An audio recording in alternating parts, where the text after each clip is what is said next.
जय भीम नमो बुद्धाय। मैं उमेश करुणा और आप देख रहे हैं बहुजन हलचल।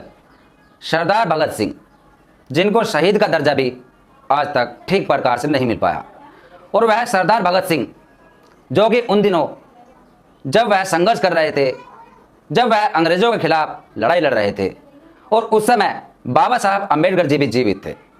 भगत सिंह से जुड़ी हुई एक खबर हमारे सामने आई, एक लेख हमारे सामने आया जो कि काफ़ी झकझोर देने वाला लेख है। बताया जाता है कि भगत सिंह जी भी जातिवाद के खिलाफ थे। भगत सिंह के समय भी भारत के अंदर एक तरफ तो गोरों से युद्ध चल रहा था और दूसरी तरफ काले अंग्रेजों से लड़ाई थी, जिसको बाबा साहब अम्बेडकर जी लड़ रहे थे। वह लड़ाई थी जातिवाद की, छुआछात की, और उस लड़ाई के खिलाफ भगत सिंह का क्या कहना था, हम आपके सामने वह लेख लेकर आए हैं। एक बार भगत सिंह कहीं जा रहे थे रेलगाड़ी से, और एक स्टेशन पर गाड़ी रुकी। गाड़ी को बहुत देर रुकना था, तो भगत सिंह पानी पीने के लिए नीचे उतरे। पास ही एक कुएं के पास गए और पानी पिया। तभी उनकी नज़र कुछ दूरी पर खड़े एक शख्स पर पड़ी जो धूप में नंगे बदन खड़ा था और बहुत भारी वजन उसके कंधों पर रखा था। तरसती हुई आंखों से पानी की ओर देख रहा था। मन में सोच रहा था, मुझको थोड़ा पानी पीने को मिल जाए तो मुझे कुछ आराम मिल जाए। भगत सिंह उसके पास गए और पूछने लगे, आप कौन हो और इतना भारी वजन को धूप में क्यों उठाए हो? तो उस शख्स ने डरते हुए कहा, साहब आप मुझसे दूर रहे, नहीं तो आप अछूत हो जाएंगे, क्योंकि मैं एक बदनसीब अछूत हूं। भगत सिंह ने कहा, आपको प्यास लगी होगी, पहले इस वजन को उतारो और मैं पानी लाता हूं, आप पानी पी लो। इतना सुनते ही वह व्यक्ति अंदर ही अंदर बहुत ही खुश होने लगा। उसे ऐसे लगने लगा कि आज ये क्या इत्तेफाक है। भगत सिंह के इस व्यवहार से वह बहुत ही मगन हो रहा था। भगत सिंह ने उसको पानी पिलाया और फिर पूछा, आप अपने आप को अछूत क्यों कहते हो? तो उसने जवाब दिया हिम्मत करते हुए, अछूत मैं नहीं कहता, अछूत तो मुझको एक वर्ग विशेष के लोग बोलते हैं और मुझसे कहते हैं आप लोग अछूत हो। तुमको छूने से धर्म नष्ट हो जाता है, भ्रष्ट हो जाता है, और मेरे साथ जानवरों जैसा सलूक करते हैं। आपने तो मुझको पानी पिला दिया, नहीं तो मुझको पानी भी पीने का अधिकार नहीं है, और न ही छाया में भी खड़े होने का अधिकार है, और ना ही सार्वजनिक कुएं से पानी पीने का कोई अधिकार है। तब भगत सिंह को आभास हुआ, मुझको तो बचपन से यही बताया गया था कि देश अंग्रेजों से गुलाम है, पर यह तस्वीर तो कुछ और ही बयां करती है। देश तो एक वर्ग विशेष से, धर्मवादों से गुलाम है, जो धर्म के नाम पर भारत को मूर्ख बनाए हुए हैं।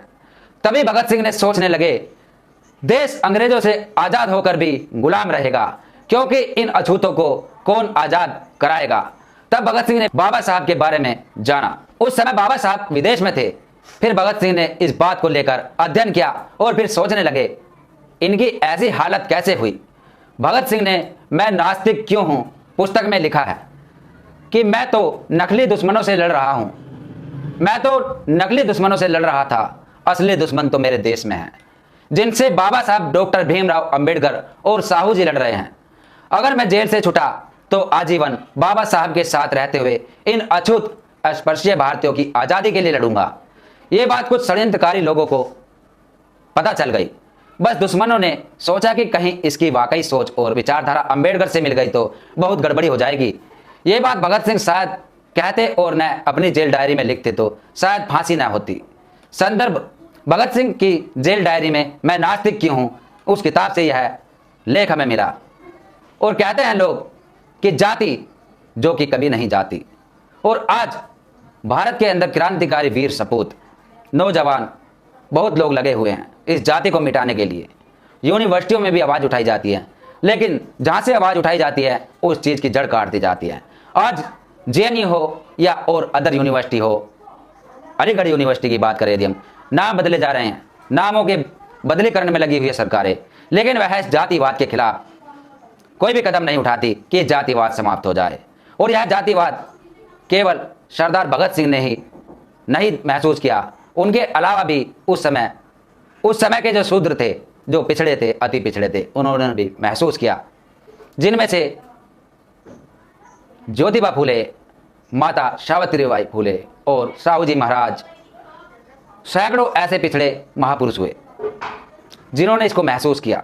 लेकिन आज के समय में वह अपने आप को आज़ाद महसूस करते हैं, अपने आप को गौरवशाली हिंदू समझते हैं। लेकिन वह यदि जड़ तक जाए तो उनको पता चलेगा, उनको आभास होगा कि असल में ये जातिवाद है क्या। एक विशेष वर्ग ने जिस पर अपना कब्जा जमाया हुआ है, मंदिरों के पुजारी हो, पंडित मौलवी हो, सभी पर एक जाति विशेष का कब्जा है। तब पता चलेगा कि ये जातिवाद असल में है क्या। आरक्षण की लड़ाई लड़ने वाले, आरक्षण को खत्म करने वाले आरक्षण विरोधी लोगों को तब पता चलेगा कि असल में ये है क्या। जब खुद पर महसूस होती है तब पता चलता है कि जातिवाद क्या होती है, आखिर दर्द क्या होता है। लेकिन जब खुद पर महसूस नहीं होती तो दूसरों को गुलाम बनाना ज़्यादा अच्छा समझते हैं, दूसरों से काम निकलवाना ज़्यादा अच्छा समझा जाता है, जो एक जाति विशेष ने ही आज तक कराया।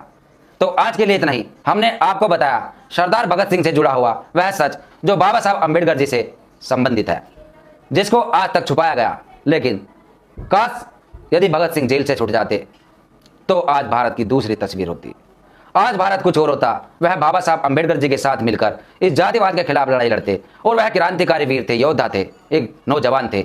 और बाबा साहब के साथ यदि वह मिल जाते, संघर्ष करते, तो आज भारत की कुछ और ही तस्वीर होती। तो आज के लिए इतना ही। मैं उमेश करुणा, तब तक के लिए जय भीम, जय भारत। इस खबर को शेयर कीजिए, जन जन तक पहुंचाइए, हर वर्ग तक पहुंचाइए, जो कि हकीकत पता चल जाए कि आखिर सरदार भगत सिंह की क्या सोच थी। मैं नास्तिक क्यों हूं, वह उन्होंने किताब क्यों लिखी, क्या उसके मायने हैं। धन्यवाद। अगर आप चाहते हैं गरीब हर वंचित इंसान की आवाज आप तक पहुंचे तो हमारे चैनल को सब्सक्राइब करें और बेल आइकन का बटन दबाना ना भूलें। देखते रहिए बहुजन हलचल न्यूज।